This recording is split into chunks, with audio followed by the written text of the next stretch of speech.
The opinions expressed in this program are not those of CISA 7 or Time Warner Cable.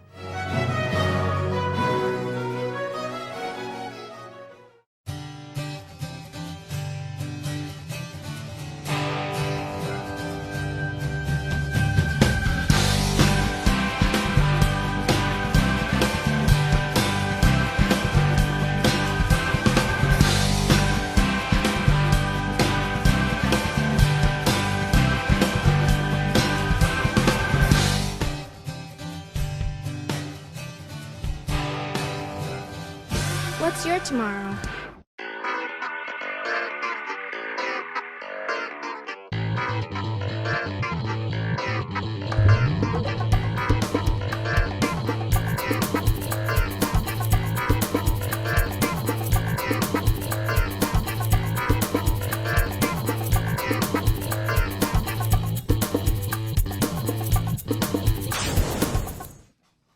I'd like to call the board meeting to order.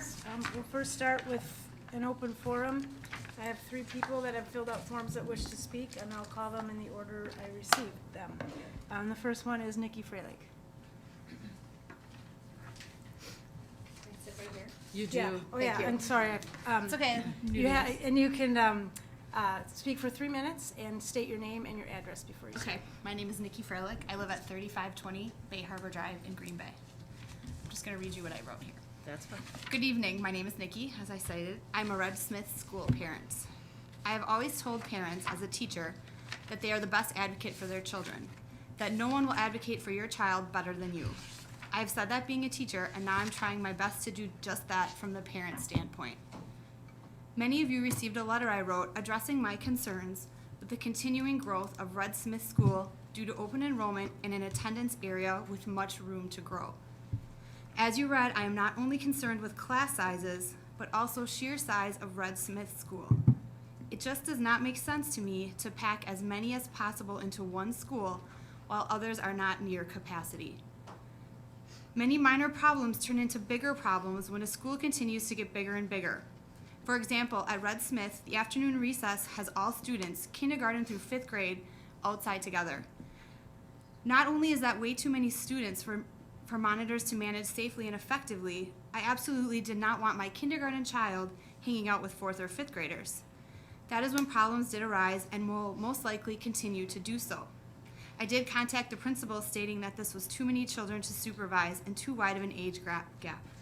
However, this was the best option she had available with available monitor time given to her. So negative behaviors continue to exist as children know there are only so many adults out there to watch them. I can only hope that with the number of students added to this year's incoming classes, a suitable and safe recess time will be given. I have spoken to both Mark Smith and Terry Willems in hopes of getting some of my concerns resolved. While some questions were answered, I am still left with many more. I was told a meeting was being scheduled with various district administrators as well as a member of the school board and any concerned parents was to be held. A date, time, and location for this meeting has yet to be confirmed. In my conversation with both Terry and Mark, when asked about the open enrollment guidelines, both cited that state statutes regarding open enrollment were followed. I was not familiar with open enrollment statutes, so I did go to the DPI website to learn a bit more.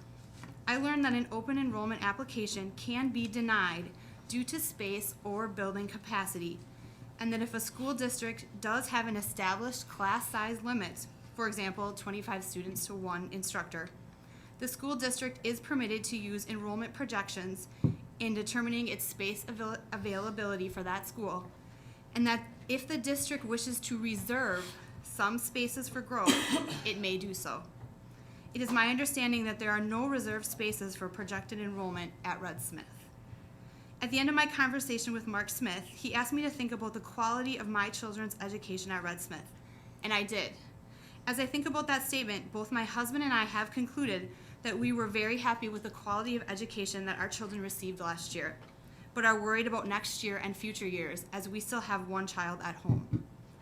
Because we are happy, we are concerned with our children's futures there, and we have not just chosen to walk away and re-enroll our children at St. Bernard School, the school we were at in previous years. I am not trying to be a thorn in your side or this lady who just won't go away. I'm trying to give my children the best education that they are entitled to. Thank you for listening. Thank you. Thank you. And next, I'll call up Stacy Washington.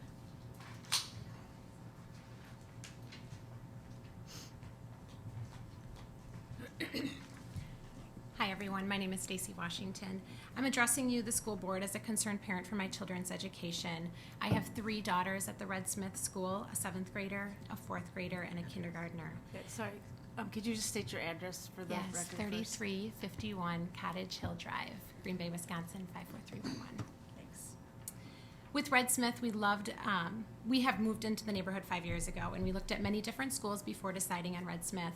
With Red Smith, we love the idea of living close to the school. It also presented the opportunity to have our girls stay together in one school for a longer period of time with the K through 8 structure. I knew when choosing Red Smith that it was going to be a larger than average school. However, I feel the current situation is spiraling out of control. As I think about the future, I'm very concerned. Red Smith is nearing capacity, if not over, and I live on a street with 15 open lots and 3 homes for sale. It concerns me that our enrollment could be over capacity already. I would invite any of you to drive through our neighborhood and the surrounding neighborhoods and see the potential growth. What is going to happen to these kids and these students when they enroll? I believe that Red Smith has grown over the past couple of years more than it has in the past due to the school choice. I have nothing against school choice families. We are friends with many of them, and I'm all for growing a diverse school, but there needs to be a space, classes need to be manageable, and future students need to be accounted for. I'm very curious and interested to hear how open enrollment students are accepted into Red Smith School. I believe school space, class size, and projected growth of the neighborhood should be looked at prior to accepting these school choice students. If a class needs to be added, then there needs to be a classroom available and a teacher hired prior to the school start date. Projected growth of a school attendance area also needs to be taken in account. 2 years ago, I called the district offices because I was concerned about my daughter's 2nd grade being at 29 students. I was told by Terry Willems that I should be thankful for school choice because it is helping my 2nd grader have a small class size because they were adding a teacher. Yes, during my daughter's 2nd grade year, she did have a class size of 24 students. By no means do I think 24 is small. I think it is adequate and manageable. However, now she is going into the 4th grade, and there are 28 students in each of 3 4th grades, and it is the beginning of August, only the beginning of August. It seems the solution to continue to add a teacher and then add more school choice students if the class is not entirely filled. However, at some point, I feel we are very close to that point. There is no more space to add a teacher. I keep coming back to what is going to happen when our area grows and continues to grow. I don't believe anyone has a plan for this, and if I'm wrong and you do, I would love to understand what the plan is and how it will impact our family. I'm looking at other school districts and calling around and asking about class sizes for their kindergarten class. Luxembourg Casco has 15 students enrolled in their kindergarten at the end of last year. I do not want to look outside of our district, but having a small class is very appealing. Looking within our district, I've recently heard that Wigwiak's upcoming kindergarten class had 15 enrolled at the end of last year. Our kindergarten class that my daughter's going into is nearing 30. This upsets me. It makes me think that I should open enroll her to Wigwiak for the class size and teacher attention that she would get. However, she is excited to attend her school with her neighborhood friends. It's not fair that as a parent, I have to debate this when we moved out here to have our children attend school together. I know I could help this situation out by having her move to Wigwiak, but I would then have 3 girls at different schools and all on different schedules. When there are low class sizes at other Green Bay schools, I don't understand how you can justify adding another class at Red Smith, another teacher salary, another classroom, more desks, and more supplies. I believe there should be a better job done with managing the population at the Green Bay schools and not overcrowding ours. Each year at Red Smith, something is happening at the start of the school year due to open enrollment decisions, whether it is adding new teachers the night of open house or weeks after school starts. Rooms not intended for classroom learning are being transformed into classrooms. Children not having lockers or desks when they go to open house. Rooms so congested that students can't move around. There are too many issues at the start of the school year that negatively impact our family. Red Smith students need to be in an environment that is not overwhelming, a room that is conducive to learning, and they need to have an equal opportunity as their district peers to building connections with their teachers. I don't feel that in a class of more than 25 that is possible. I also heard word that there was potentially a K through 1 class, K-1 split class this year. This thought is completely unacceptable to me as a parent, and not what is in the best interest of these children. I do not believe a fourth kindergarten class needs to be. I do believe that a fourth kindergarten class needs to be added this year. I'm afraid that with the numbers being so low, once that fourth kindergarten class is added, that you will accept additional school choice students, pushing the numbers up rather than letting them grow with our area, and we will be facing the same issue, if not a bigger issue, next year. I would like to understand your plan for the next 3 to 5 years based on growth and future of our school. A decision needs to be made regarding my 5-year-old daughter and where I will place her in the fall. We need to decide if Red Smith is the best place for her, or if a local private school or a different school within the district is a better fit. It saddens me that as you take these school choice families, many of them from private schools, that families like ours, where Red Smith is our home school, are thinking of other alternatives, including looking at private schools or other school choices within the district. These are families that are advocating for their children's education. They are concerned about their class size, and they can go to a private school and afford the tuition. I look forward to discussing this in the near future, and I'm confident that you will address my concerns. Thank you. Thank you. Thank you. Did you want to say something, Michelle? Yeah, I think it's very helpful to hear from families. I have heard from one parent voicing concern and looked into it, and I actually didn't say I would set up a meeting the last thing, and I brought my email just to make sure I had recalled what I said. I talked about setting up a meeting. I think that's very important. And I asked what dates and times would work best for the individual who I extended the opportunity to. I've not heard back to date. However, I have had multiple conversations with the folks in open enrollment, with the principal, and with Mark Smith, and I do think a face-to-face, and also I've had conversation with our board president, Brenda Warren, and included her in my email response, because I really think that we need to problem solve and work together, and I appreciate the passion you bring to the table for your children. If parents don't advocate well for their children, who will? So I respect and appreciate that. So I am going to look to Mark Smith, because there's a lot of misinformation out there. I mean, in this particular email, I even heard that we were getting rid of the middle school. So, I mean, there's a lot of misinformation out there. So I think we need to address it. And I will look to Mark Smith to work with the principal and Terry Willems, and then set that up so that we can have, now you're representative of the PTO, is that, because I don't know who should be included. I know it doesn't impact everybody, but I do think that we do have a plan, and there is an understanding, and I think that the open enrollment situation is something that I had to learn to make sure I understood what that is. So I do think that working collectively, as I said to this individual who wrote to me and will say to you, I am confident we can problem solve. I think we want the same thing for your children that we want for all children. So we can work together on that. So, Mr. Smith, the ball is in your court. Thank you. If you want to leave copies of what you read to us. That's helpful too. One did, but the other one, did you? Okay, Perfect. okay, Thank you. That's good. It's Thank you. very helpful. All right. And one last for our open forum is, but not least, of course, is Brian Mills. I yielded my time earlier. My name is Brian Mills. I live at 3464 Gulf Drive in Green Bay. I just wanted to thank the board and Amanda and the support from a lot of people for the support that I received for the MS ride, which was this past weekend. Between donations from school board members, administrators, teachers throughout the state, and random people that I hit up for money, we raised, it's going to be close to $2,000, which put us in the top 100 for individual fundraisers. So just a tremendous amount of support. As I was sitting at the meeting, they were talking about new technology and treatments that had come out from funding from the MS Society, and I believe that, having talked to my coworker, that some of that has been funded, what she's been receiving has been funded through the MS Society. So between the email that was sent out and the press release, there was just a tremendous amount of support. And you guys also gave us wonderful weather.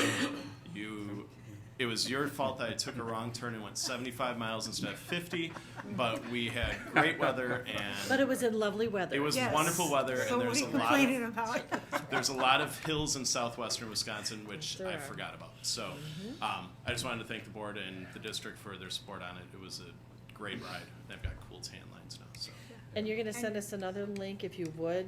if you want, I can I send would. another one. I would So like another link because I thought you were riding next week. it goes through September. So Okay, Oh, all right, great. good. All excellent. right, So thank you very much. I just so- wanted to share that. Thanks, Just Brian. thank you, Brian. I like the shirt. Oh, thanks. And you're still walking, so that's impressive. Yeah, that's a the elevator up now. So. All right, is there anyone else who would like to speak before the board? Otherwise, that concludes our open forum. All right. And next, we'll move to the teaching and learning report, which will be facilitated by Katie Maloney. Thank you, Brenda. We will begin with a discussion item, an overview of the state of technology.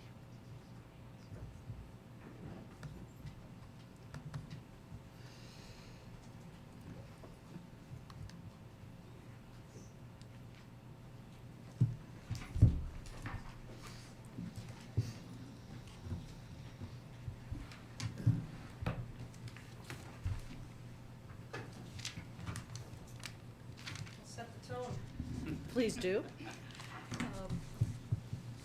We'd like to start out the evening, and our discussion item will be around an overview of the state of technology, just to kind of fill the board in on Diane's first 23 days here, and get you up to speed on what she's discovered. I'll let Mark do a little introduction, and then he gets the pleasure of introducing Diane. So for our viewing audience, my name is Mark Smith, Assistant Superintendent for Continuous School Improvement. As the board knows, and maybe as the public knows, I was charged with interim oversight of technology last semester. I had the opportunity to really learn and provide some feedback relative to the state of affairs and technology in our district, second semester of last year, and have had the opportunity to work with Diane in terms of a transition and really kind of bridging that gap for her as well as the employees in the department. Also, as a matter of reference, we brought to the board an update around access to technology and briefed the board towards the one-to-one initiative in terms of the netbooks, and then also requested the additional support for the teacher technology integrators that the board approved. So we're excited about the future for technology and the access for our students and the professional learning that is yet to come. Extremely confident in Diane's leadership ability to really bridge that gap. So it's exciting now being on the teaching and learning end of things, partnering with Diane with technology, I think is really exciting. So I'd just like to offer that as an introduction and a transition of bridging the gap to Diane for the future. So thank you. And I'm Diane Dersch. I am your Chief Technology and Information Officer. I have been on the job for about 25 days now, so I'm pretty fresh. But as I was kind of and have been assessing being new to the district and new to a department that is much larger than a department that I had managed in the past, I've had some good discussions with the people in our department, as well as our leadership team regarding the needs of the district and where we're headed. And so that's when the thought came that, we really should inform you of the state of technology. Where are we now, at least from my point of view, after being here for 25 days? And where are we going? Because you've heard, Mark did a wonderful job in creating that transitional action, and we're carrying that on, and we're really moving forward into really exciting things. So I can't wait to tell you about them. You received in your report kind of some highlights that are just very evident regarding our department and the division of the three different areas, kind of a hardware and software area. The educational piece, and we all know that technology is all about helping the educational process. It's a tool, and so the curriculum is important. Us working closely with our teaching and professional learning group is very important. And so we're going to pull all this together. And so that's the educational piece, and then the data piece.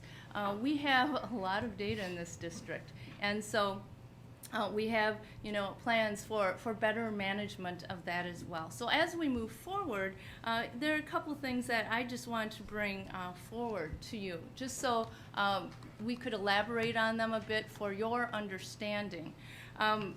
Okay, as we look at the change in direction, and now I'm kind of taking a jump onto page 2, change in direction for student devices. I want to make sure I kind of highlighted the important things here. In the past, you recall that there were 3,700 netbooks purchased and they were given to students. Well, after a year of implementation, and there are some rocky structural things that just came along with it, but those were normal transitional things, and we managed to get through that, or the district did. But as those devices were in classrooms, we heard the message loud and clear, and I'm going by the history provided me. We heard the message loud and clear that our teachers need to know how to use this technology in the classroom. And so the devices were wonderful and are wonderful for our students. It does provide access to them, but if they're not used in a meaningful way, we're not maximizing their potential. And I'm sure there are quite a few pockets of places where they were managed in a very wonderful way, but we would like to increase that base of knowledge for all our teachers. We would like to build that capacity within them. And so I applaud you as a Board of Education for the okay to hire technology integrators. We got the okay to put together a team of technology integrators. You okayed 5 positions. What I did after I looked at the job description of that is I said, we've got instructional technology support teachers who also do that kind of job, but they are ending up having to handle clerical work as well. So the thought and idea that I brought forward to Mark and also the cabinet was I would like to combine those 2 groups. We need to have as many feet on the ground as we can get so that we have a team of people going out to our schools. And so we combined the instructional technology support teachers with the teachers on special assignment, and we now have our technology integrators. It's a team of 9 people, and we're very excited. I've been meeting with them over the summer. We're putting together a plan of action. The momentum is building, believe me. And so that is really going to help as we have classroom teachers who say, I would like to incorporate technology into my classroom. I don't know where to start. Well, now you call a technology integrator. That integrator can help with the planning of the lesson. They will help match the appropriate tool to the learning outcome. What do we want our kids to learn? How are they going to do that? And then what kind of tool is going to be appropriate for that? If they're doing internet research and word processing, well then those netbooks that were purchased last year are perfect for that. If they are collaborating with other students or their teachers or going paperless and creating documents that are created out on the cloud so other students in the class can contribute to that same document, a Chromebook would be very appropriate. If a student is making a movie trailer, if they're doing movie editing, or if a teacher is flipping their classroom, meaning that they are creating a video of their class lecture and having students watch that at home or during their tutorial and then come to class and do their homework during class time, that's flipping the classroom, they would use a MacBook Pro or a MacBook Air to do that. So having 3 types of devices available in the classroom, matching the learning outcome to the tool, is very important. And so that's something that we plan to do as well, make those things available. Remember, our focus is secondary, 6th and 7th grade, 9th and 10th grade. And so we plan to have each department have, each math and ELA department have a cart of netbooks, a cart of Chromebooks, and a cart of MacBooks. Okay, and so also we have early adopting teachers. The the Spanish teacher who says, hey, I want to do this, and the music teacher and the science teacher who says, I've got some great lessons. Can I do this too? And so we want to have carts of those same devices available in the Library Media Center as well for checkout. And again, all of these people could enlist the help of a technology integrator to learn how to plan for technology in the lesson. That integrator would be there to perhaps model how you use these devices with your students in the classroom, and then also help and advise during that assessment piece. Okay, these kids did these great projects, how do I assess them now? And did we meet our learning targets? So again, that's going to take work with our learning department as well regarding what are best practices for writing a lesson plan, and how can we cross-reference things so that we strengthen each other. So those are things that this new plan is providing. Okay, matching the task to the tool, supporting our teachers in their capacity and helping them grow and build, and those early adopters who are not even in math and ELA, and helping everybody move forward. Okay, so that is a big change from perhaps what was originally planned, but after talking with a variety of our stakeholders, this plan seems to address most of the concerns that had arisen from the past. We have to be willing to be fluid and flexible. If we're finding that, oh gosh, those 3 carts aren't enough for this area because everyone has English language arts at this time, we're going to have to make adjustments. But with the help of our integrators and our library media specialists in the schools, we'll have a handle on that and a grip on that. Okay, so that is one of the big pieces. Another piece that I just want to bring forward is the importance of Infinite Campus, our student information system. Okay, perhaps you saw the stats that I had provided in that we've got 22,183 students enrolled in Infinite Campus this year. And really, we're holding records of 67,715 students, and that dates back to 1999. You might say, why do we need these things? Well, we do have records retention laws and those types of things that keep information, that tell us we need to keep information on our students. Now, the history of Infinite Campus, it's pretty young in Green Bay. It started up quickly, and many people were involved and are involved in it. I'm finding that although I'm the Chief Technology and Information Officer, I just have a small piece of Infinite Campus. You will find some in student accountability. You will find some in central registration, which just recently became part of my department. You will find pieces of it all over. And the thing is that we don't have one person accountable for this data because so many people from all over the district are contributing to it. Okay, and we need to treat Infinite Campus as our single source of truth on a student. If we want to know something about one of our students, Infinite Campus is where we go. And so this does really play into and escalate the level of importance because you'll recall that our school report cards are based on data that comes from Infinite Campus. Our absences and our accuracies and how we report absences are part of the school report card. But we also have student health records there, behavior, academic records, socioeconomic indicators, breakdowns of ethnicity. This is where all that information is stored. So in my initial 23 days look, I'm seeing, oh my goodness, we need somebody responsible for that data. At this point, it's kind of all over the place, and the accountability, who do I talk to if we see discrepancies, and what are discrepancies? Remember, we're quite new to this in Green Bay.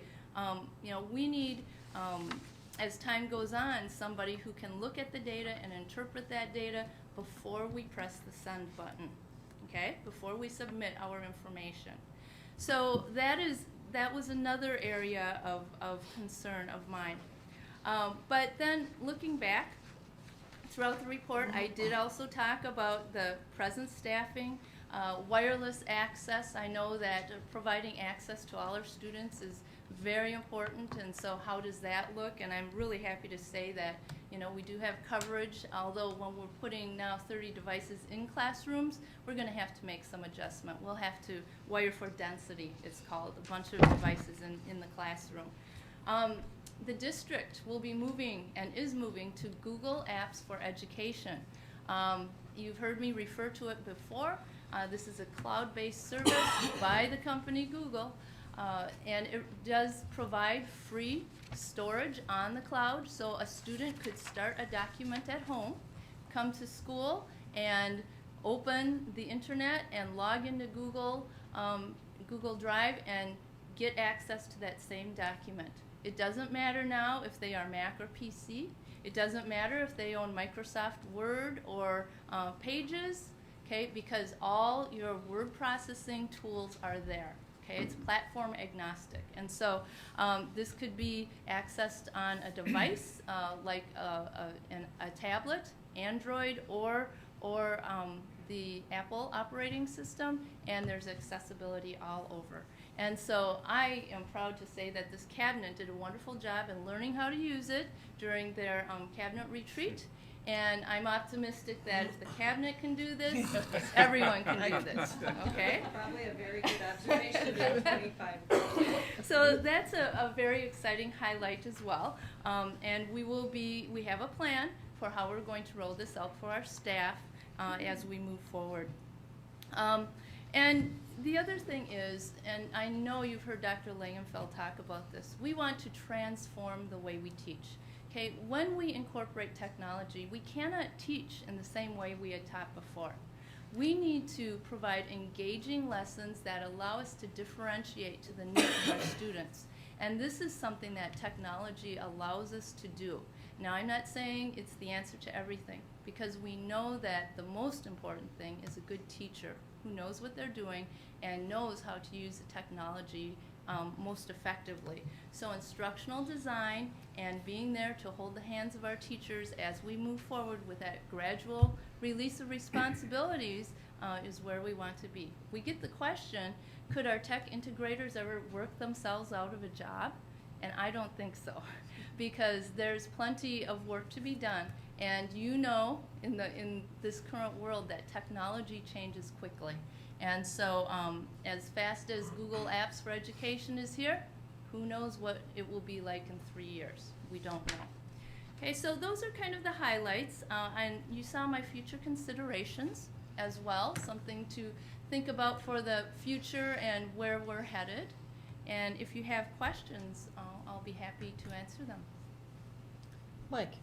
Diane, talking about your technology integrators, do you have integrators with the specific expertise to help our special education teachers use the technology? We have a former ELL teacher, and does anyone have background in special ed? I'm trying to recall the profiles. Natalie, that was part of her job. The one we just hired for assistant, that was part of her job. I think on her team. Our integrators. Yeah. Right. Integrators. Right. We have somebody from secondary math. Yep. We have somebody from secondary English language arts. We have ELL. But yes, when we take a look at special education, that's something that we will have to consider. Yeah, because obviously that's important to get our special education students. Yeah. Mm-hmm. I think one of the things that impressed us, and Diane and I were able to partner on the process for selecting the technology integrators, was their diversification of abilities. We were impressed that they were able to position us from a flexible, nimble standpoint, so that when it came to providing service, ideally at the high school level, if we're trying to integrate technology into a math classroom, it'd be really nice if a former math teacher could go in there and talk, but that's not always as easy. But we've been able to, I think, create a team that has a compelling purpose of their work, and that's to support the integration of technology and transform the way they deliver instruction, which is what we need to then do to support them. So how do we leverage curriculum coordinators maybe that have that special education background that can come alongside them and bridge that gap and work in tandem versus isolated or in different islands. And remember, these are teachers fresh out of the classroom, and so they have had special education students in their classroom, and I'm very confident they have techniques that have not only worked for that population, but probably the whole population. Good, thank you. Michelle? I think one of the pieces that, to add on to that conversation, the whole notion around assistive technology requires also an additional skill set, and that's what I was saying is Natalie, and I can't think of her last name. Noreen, that was one of her pieces that she did through special education as part of the teaching and learning department, and so that is not something to lose sight of, because you're absolutely right, Mike. It is critical, and you can look to research to see significant gains if students have the right technology in their hands. For a variety of reasons. So I think that that's a piece that's critical. The other piece that I really have grave concerns about and would like to move forward sooner than later is that whole notion around that was brought up by Diane, the piece around the keeper of one source of truth. We as a district have had a lot in transition and movement. The concern, obviously, is that there needs to be someone ultimately on point who is the final person that approves and looks at. And we have found ourselves in places we didn't want to be or knew we were even getting ourselves into because data was submitted inaccurately for a variety of reasons. Some of it had to do with the turnover to Infinite Campus. One of the pieces Diane didn't mention is the fact that she's had 9 years experience with Infinite Campus, which is very good for us. But the other piece is to have someone of the ability to be able to say, access to student data, access to these pieces, and really understanding what's supposed to be there. Because as you all know, when that front page of the paper in the Press Gazette inaccurately defined us as having 40-some% students habitually truant, that was our own doing because of how we submitted data. It wasn't accurate, it was so inaccurate, but that's how we had submitted our data. So I think that's the piece that I will want to shepherd forward with the board sooner than later, because I'm very concerned from not only the internal perspective, but as we move to community partners who want access to our data, we need to have accurate data. And because, as you can see on that list that's not an exhaustive list, how much is currently sitting in that student data, student information system. So I have asked for, and we've looked at, actually are looking at a job description, and that will be something that I'd like to bring forward sooner than later to really help us, because I don't want any missteps that don't accurately represent our community, our school community. We've tried to avoid it. Everyone's been very vigilant about it, but it still is that piece. Unless you have someone in that role, we could be running into that in the future, and I just don't think it is necessary. Well, the ramifications of making errors are too grave. Yeah, and it's changed. It's absolutely changed from what it used to be as well. So, Brenda? Just help clarify a little bit for me. The combination of the 4 new technology integration specialists, is that what they're called? Yes. And the other group of 5 who are now doing the same, that group is now doing the same work, or how does that's how I understood what you presented. I just want to make sure I'm clear on that. Well, if I could introduce us, because at a previous board meeting, we talked to you about the current reality of the ITSTs, the Instructional Technology Support Teachers, and what Diane mentioned was largely they were doing clerical functions in terms of making sure that teachers were able to access the Infinite Campus gradebook. They were able to make sure that the attendance piece was accurate, software things that maybe in terms of purchasing, and with, so that really tied them up in terms of being able to be in the classroom and accessible for teachers to do the day-to-day technology integration. So that work hasn't gone away.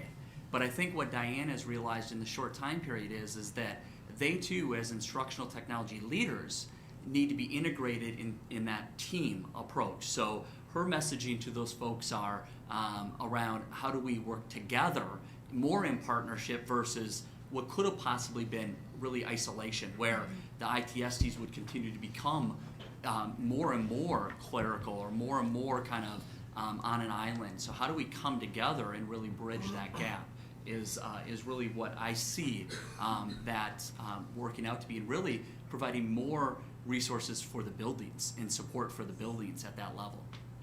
Okay, so when I look at this chart, there's the technology, this is on the first page, the technology integration specialist. Is that now your group of 9, or is that? Yes. Okay, so that's That a is our new, group of that's 9. the new group that you've Right, and that's why identified. you Okay. no longer see ITST on the Integration. yeah. Okay, okay. Yep, they're All right. all one group Thank now. you. These are master teachers as well, so being able to leverage their skills, and most importantly, at this point, their relationships with the schools, their knowledge of the schools and the staff, that's really going to be helpful as we move forward. Can I just? Sure, And then, go ahead. is that group going to continue, you mentioned 6 through 12, are they going to continue also to work with K-5? Yes. Yeah, okay, because Yes. that was part of their. Right, we want to be fully inclusive, and so yes, we will provide assistance to anyone in our district who needs it as a classroom teacher. Okay, thanks. Just as a follow-up. Okay, go ahead. I'm assuming we had 4 one aligned to each quad. Correct. How will you deploy the 9? I plan on a very fluid process. You know, we may find, for instance, there's a school who said, we want to go all Google, we're in it. And so we may take a large chunk or over half of the integrator group and say, okay, we are going to work at this school for a week straight. Okay, we could do it like that. We could pair teachers up, and those pairs would always change so that people get to know the whole district and not the quads. We eventually want to get away from the quadrant system because we want to make sure there's equity across the whole district. And just because this group of integrators has a specific skill on this or that, we do not want one quadrant benefiting and the other not. And so that also includes collaboration time with the integrators so that we can share that information, share what we're teaching out, and also make sure that we are creating that type of equity across our district. So the way we deploy our integrators will kind of go along with the task that's at hand. Any other questions or comments? It's been a very busy 25 days for you. It and has I been, appreciate yes. all that you've done. It's Well, thank you. a breath of fresh air for our technology Excited, department. very would say. Yeah, very good. Yes. I am. We're excited. Everyone's excited. He is just as excited about technology as Marie Kubitschek is. It's about math. She is, I had that same thought. She is the Marie of technology. I don't know. Is that a good thing? Yes, it's a yes, very yes. good Okay, thing. thank Good you. thing. It's a very good thing. Thank you very much. Thank you. Thank you. Thank you, Diane. Now I've got to beam out of there, beam back here. I just have to beam Beam. I'm beaming it. here I'm and there. beaming too. That concludes our discussion items, and we have 2 action items. The first one, that the Elementary Response to Intervention, RTI Specialist, request $390,000 be approved.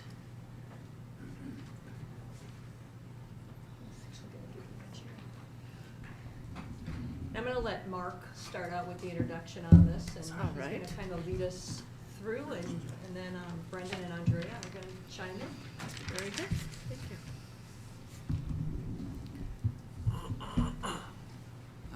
Good evening.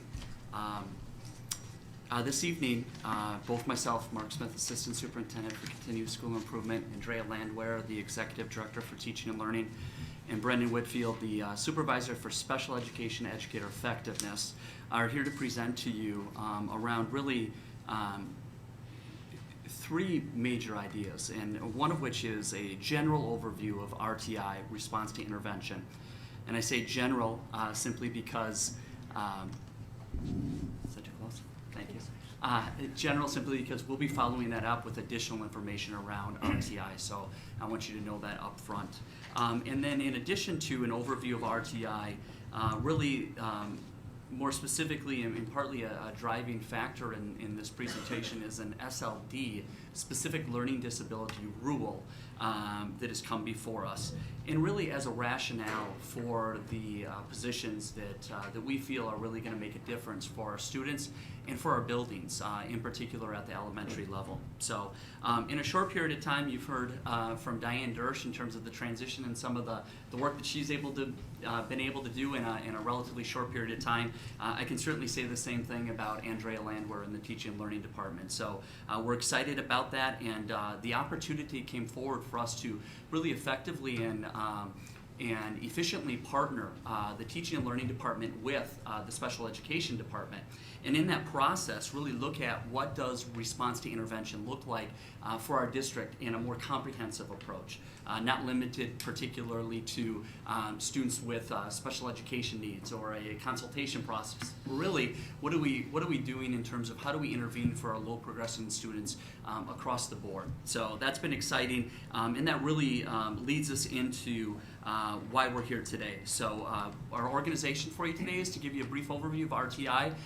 Andrea is here to do that, and then we'll transition into Brendan's brief overview of the SLD, Specific Learning Disability Rule, as well. Okay. Thank you, Mark, and good evening. I'm Andrea Landwehr, the Executive Director of Teaching and Learning, and I've been here for approximately 6 weeks. My time so far has been working with teams of teachers and other administrators who have been looking at RTI as a process here in the Green Bay School District. Through that opportunity, we have found that we are looking at students who have needs based on assessments that have been given in the past. So when you're looking at RTI, you're looking at 3 different layers of support for all students, not just our special education students. And that first tier is really about what's good quality instruction, what's happening in the classroom. In addition to that, intervention for those students who are not progressing at the same rate as their equal peers. Then the second tier, which is an additional layer, would be either a pull-out or a push-it model where students are receiving intensive intervention around very specific or targeted areas. That's often done by a specialist who has been trained to work with students with those specific needs. And then the third tier, which is the last tier in response to intervention for all students, is more intensive with frequency of assessment or progress monitoring, and then also usually the frequency of meeting with the interventionist. So those are the 3 tiers that we're looking at. Brendan's going to be talking to you about the SLD rule. So with the SLD rule, goes into effect December 1st, 2013. So it has a compliance component to it, and it kind of goes real in a copacetic atmosphere with RTI in that prior to a student qualifying for a specific learning disability, they have to have 2 intensive or research-based intervention. As Andrea's talked about, a lot of times in our district and his conversations with other people, we talk about Tier 2 and Tier 3 intervention. The other thing that coincides with that is to have progress monitoring. And back in May, we talked about implementing, the Board of Education gave approval for Star and I Station to meet that need. And they also have to have the interventions met with at least 80% fidelity. With those pieces, when a student is referred for a specific learning disability, and you bring those data elements to the initial eligibility meeting with a few other steps required for legal compliance, you have the data at the meeting with the parent or guardians to determine if the student really meets those requirements. So having a full RTI system helps you meet the requirements that have to be in place by December 1st. So in terms of a summary, we we've been able to, in short order, create a more comprehensive approach district-wide to response to intervention. And as I mentioned earlier, we'll follow that up with a formal board presentation regarding that, so that you're aware of that piece. In doing so, we've been able to identify where are some potential gaps in the services that we provide our students and our staff to support both low progressing students, the universal piece, and then also the process that buildings will have to go through relative to identifying and diagnosing students that may have the specific learning disability. So in a nutshell, that's really why we're asking for the 6 RTI specialist positions. And in the report, these will be building level folks that will support the buildings. We have the ability to provide district oversight in terms of the professional learning, so that these folks can do the work that they need to do, but then also be able to, going back to that nimbleness factor, being able to disperse them as needed based upon certain building needs. So all in all, we feel confident that the folks that would be approved by the Board of Education would be able to ensure that we're compliant with the SLD rule, and also ensure that we're able to meet the needs of our students that are low progressing, and in addition, support our buildings in that process, in that growth-oriented model. So at this point, I know we provided you a quick and fast-paced edition here of RTI. I'd like to turn it over. If you have any questions, we'd be more than willing to answer those questions. Mike? Okay, so these 6 specialists, would they be housed at DOB and then respond to requests from individual schools? How would you utilize them? We feel it's important that they're in the building, and that I've been able to identify certain buildings that may have some gaps in that opportunity based upon from staffing. I think the piece that we need to really be aware of, that they need to serve 2 purposes really. They need to be able to serve the purpose of the building needs, but then the building that they may be housed at, let me clarify, but then they need to be nimble enough to be able to respond to another building if we have students that are in need of a Tier 3 intervention, and they may not have that person or that trained specialist there. So that's that nimbleness that we speak about. So when we look at, there's 12 schools in our district right now that have 50% interventionist or coach. So when we look at how do we provide a model for students where it is embedded within the building that the interventionist / coach is at. Tier 1 is all about best quality instructional practices in the classroom. So we want to pair our interventionists with our coaches so that they're doing coaches around the universal and Tier 1 with classroom teachers. That provides job-embedded professional learning and growth on the teacher's part. But then also they would be the ones who would be offering the Tier 2 and in some schools the Tier 3. So intervention. So what we would do is they would be housed at a building that only has the 50% right now coach / interventionist. But then twice a month we would meet downtown with the 6 of them, and we would actually review students, their progress monitoring data, and look at who needs to go into Tier 3. At that time, one of those coaches, we'd all be together looking at everyone's schedule, whose schedule and whose skill set would best meet that child's intervention. Okay, because these federal funds, would we be limited to the title schools, or could we use them in any of our schools? It's early intervening dollars is the fund that it is coming out of, and that we do not have to spend on just Title I schools. Okay. We've been very conscientious about that, and have worked with Title and Lisa Bohm to ensure that we have a process and a full understanding of that. Okay. Okay. Andrew? So the going through the Tier 1, 2, and 3 is that's independent of the process of having an IEP, or is it after something happens, never before an IEP and always after an IEP, or how does that? So do you want to take Well, that one? I think ideally we'd want it to happen before a Right. referral happens. Before.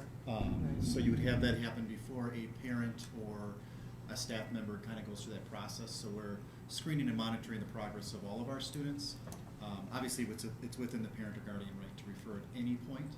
So we kind of go through all of these tiers, and the real purpose of it is to respond to the students and how they're doing in the classroom, and hopefully we get to a point that we really don't have to have a referral for special education. Right. So a lot of times in some systems, a tier 4 becomes special education if a student meets qualification standards. My simplistic way of looking at it, we're trying to be more proactive than reactive, and this model lends itself to.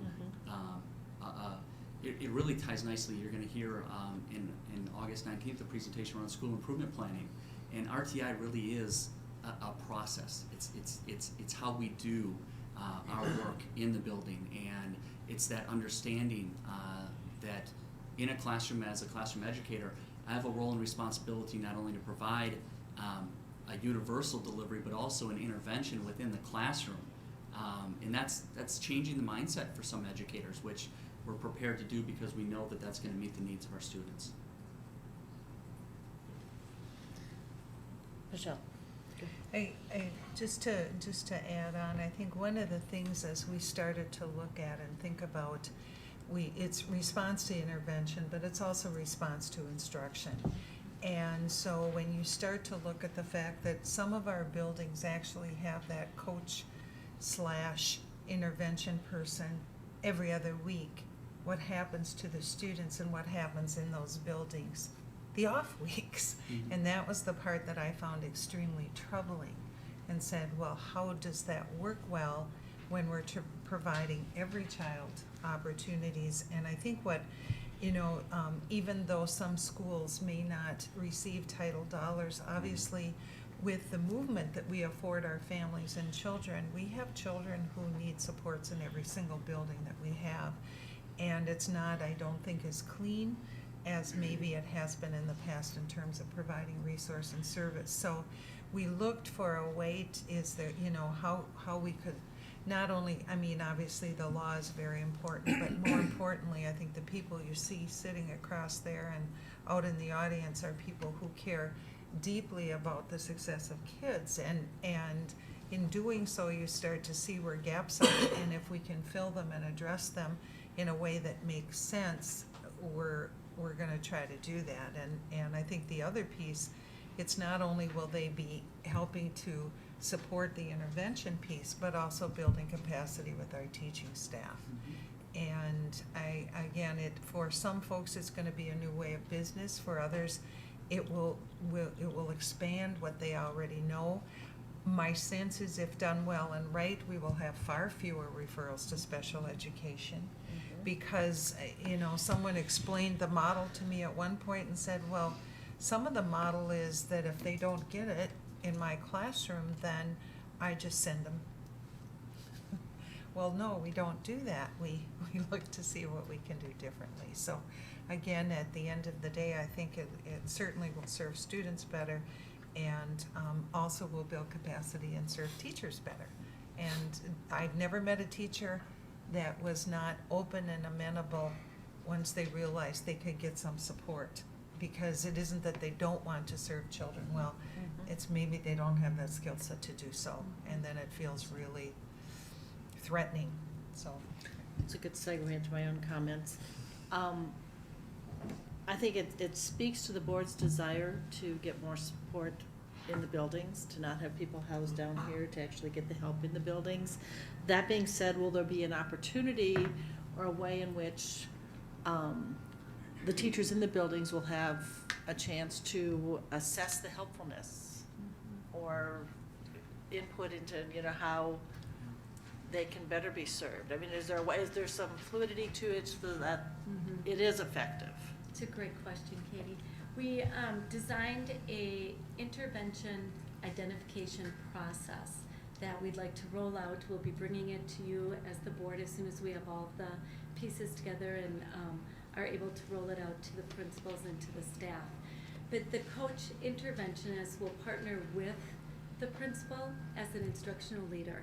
And they will look at that whole intervention process, and we're looking at how do you go from tier 1 to tier 2 to tier 3, and what data points will we be using. In that process, we'll build in opportunities for teachers to give feedback, and even if it's through a perception survey. We know that our role is to support and serve the teaching and learning that's going on in the buildings. So the input that we get from the teachers will be very critical in that whole reflection, monitoring, revising plan. If I could just piggyback that, part of the work that this team is doing is around, as I mentioned, this comprehensive plan, which we have the project planning worksheets, and part of that is going to be an evaluation assessment of RTI. So that's the stuff that they're working on behind the scenes and really trying to get that all vetted out. So that certainly would come and be part of that process as it comes through cabinet, as it comes to a board in terms of recommendation. So that's the heavy lifting that's occurring behind the scenes as well. So thank you. Any other questions, comments? Hearing none, we'll move that forward to the board. Thank you. Thank you.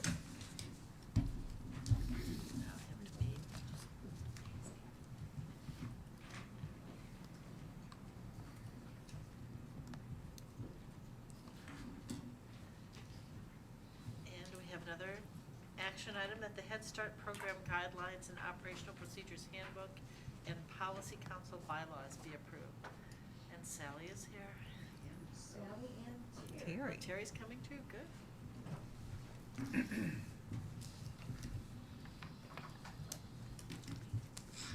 We will let them tell you what they're here for. This is a yearly requirement by the guidelines, and Sally has done an outstanding job of leading this and working in partnership with Melissa Theo-Collar to make sure that the information has been updated and reviewed and aligned with our handbook and board policy language.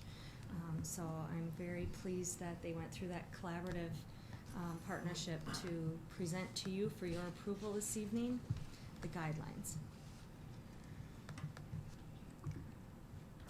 Any highlights, Sally, that they should know? Changes? These have been presented every year, as Terry mentioned.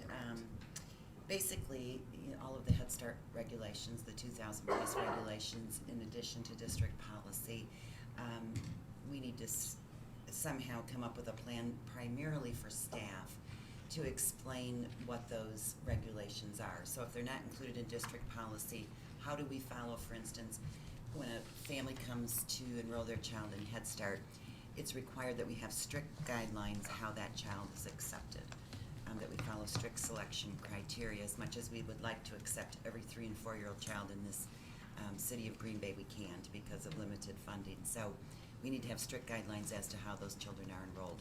So many of the policies and regulations in Head Start are put into this manual to explain to staff primarily how we fulfill those responsibilities. So this manual, along of course with district policy and the new employee handbook, as well as the school handbooks, are all a piece of that together. The Policy Council bylaws are developed for our governing committee of the Policy Council, which is made up of Head Start parents and community representatives. And it goes through and explains how parents are elected, the subcommittees that are formed, and what their responsibilities are in working collaboratively with the Head Start staff as well as the governing board. Thank you. Any questions? Comments? Hearing none, you've convinced us. That's enough. Yes. All right. We'll move Thank you. forward. Thanks, Thank you Sally. very much. Thanks, Terry. And we have consent. We have no consent items. Are there any other matters allowed by law? That concludes our work session.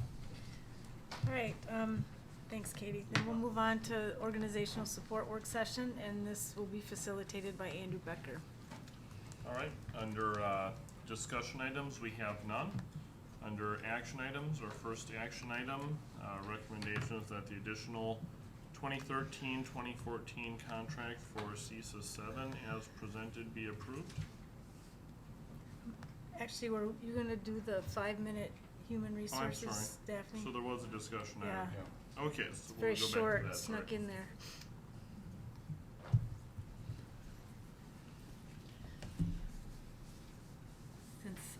Since last month, I told you we had over 80 positions open, and so I'm pleased to let you know that we've gotten that down to 36.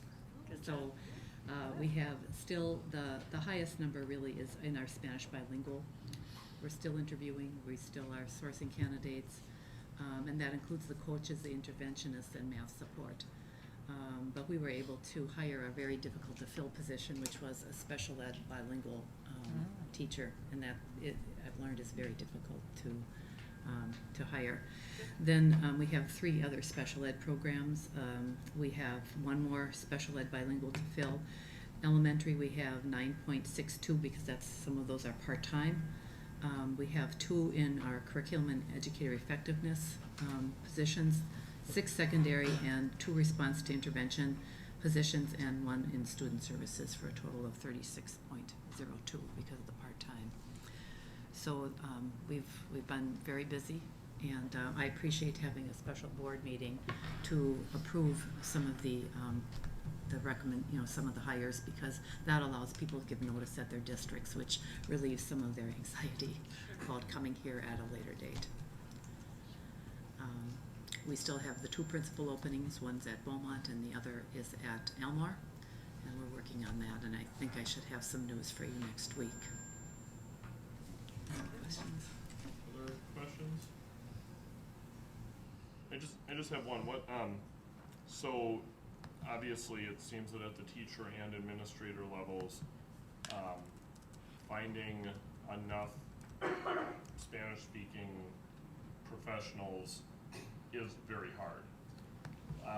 What are we doing proactively? Julie Seefeld goes to job fairs. She contacts candidates who she knows, and we are also offering a $3,000 sign-on retention bonus, which I think has helped. And the first $1,000 is paid for the first year, and then $1,000 every year thereafter, so long as the person remains in a full-time position. It does not apply if the person goes on leave of absence or transfers out of Spanish bilingual. When do we start the bonus? We started that this year. And you just really need to do something like that, because candidates are being recruited by districts all around us, and so we offer that to be competitive and to also retain people in Spanish, because they will come into the district and then move into a regular education position. So this is hopefully going to keep them in the position that they started in for at least 3 years. Anything else? All right. So then we'll move ahead to that CISA 7 2013-2014 contract.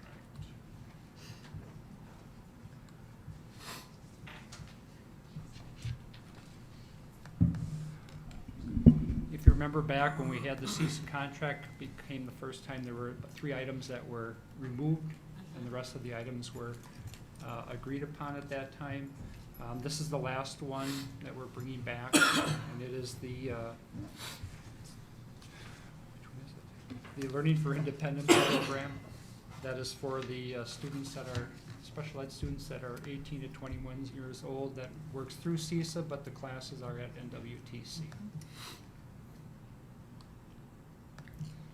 If you recall, this program was started here in the district primarily by Jerry Wieland, and it grew so big and other districts wanted to participate, so we handed it over to CISA, and they then have allowed other districts to participate and other students attend at NWTC. But it became a program that was so big that we just needed to put some definition to it, so by taking it off of the original CISA contract, it allowed us some time to write an actual contract with CISA 7 for the Learning for Independence program, and now we have that all ironed out, and we are ready to sign off on that. All right. Questions on that? All right, that's right, they'll be moved forward. Then we have a change of organization and associated job description regarding the change of Associate Director Alternative Education to Associate Director of Pupil Services at the same salary range and a new job description. Any questions on that?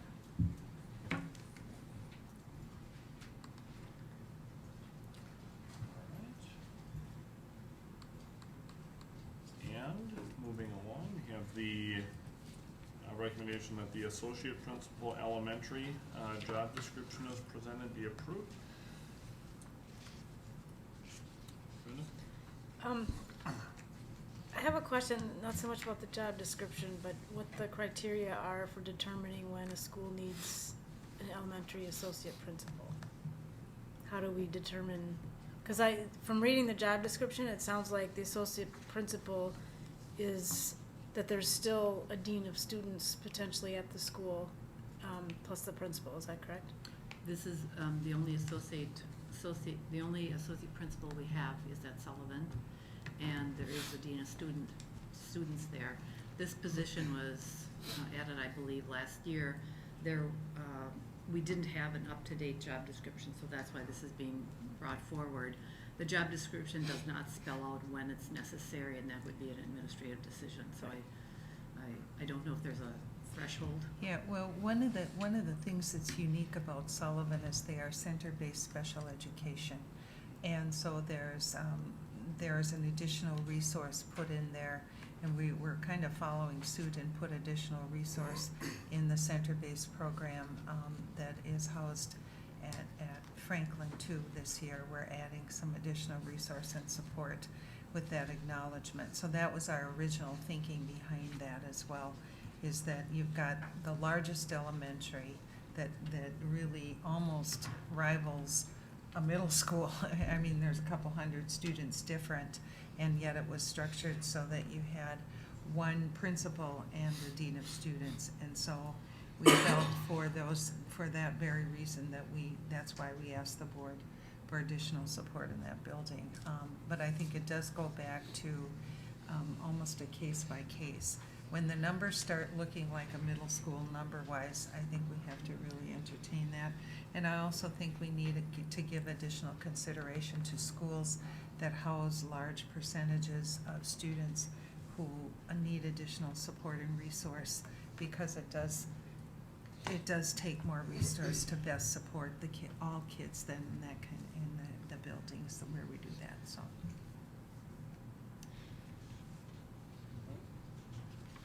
Anything else? All right, then. Moving that forward, we have a correction to the table of organization regarding the salary range for the Director of Research and Program Evaluation. Any questions on that? All right, they'll be moved forward. Under consent items, the financial report is being incorporated into the upcoming budget document. Approval of bills, resignations, and employment. Are there any questions or any consent items that a board member wishes to move to the regular agenda? All right, are there any other matters allowed by law? Britta? I just have, we got this, I think, from Sandy today. Yes. And I just thought I would highlight it and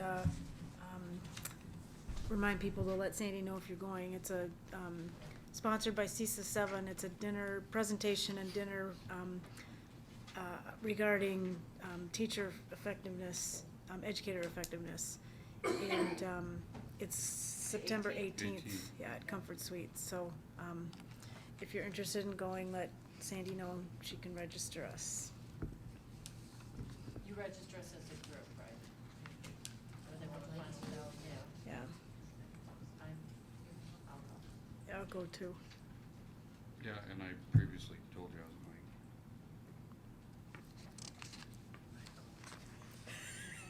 Am I going? I think it's got my name on it too, doesn't it? is it? Oh, yeah, and What's the date? superintendent. I The think 18th September is a 18th. Wednesday. 6 to It's a 8 Wednesday. p.m. think I'm going. It's a 6 dinner to 8. meeting. Yeah, at Comfort Suites. Is that Rock Garden? Yeah, Yeah. Oh, okay, it's a secret name for Rock Garden. yeah. Well, Comfort Suites is the hotel right next to Rock Garden. Good to know. It's a code word, yes. Secret name for the Rock. That's all I had, Andrew. Okay. And then that concludes the work session. All right, thank you, Andrew. And then we have a special board meeting closed session, has been scheduled for Monday, August 5th, 2013, immediately following the adjournment of the work session meeting, which begins at 5:30 PM at the district office building.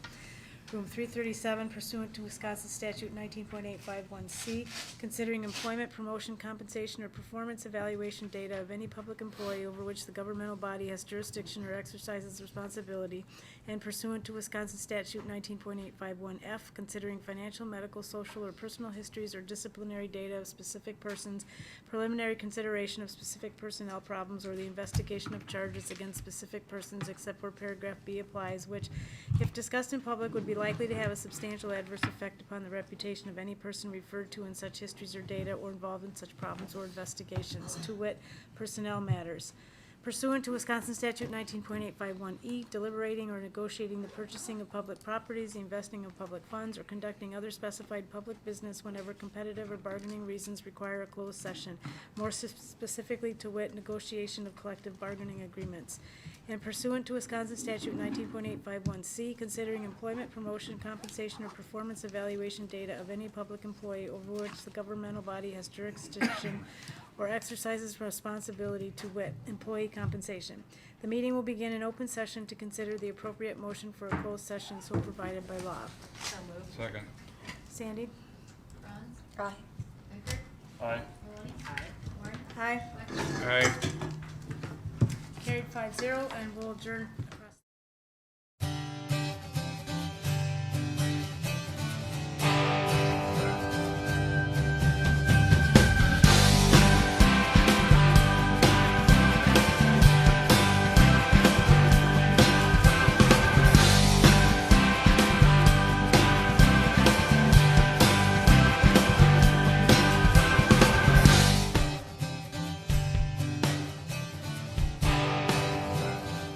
What's your tomorrow?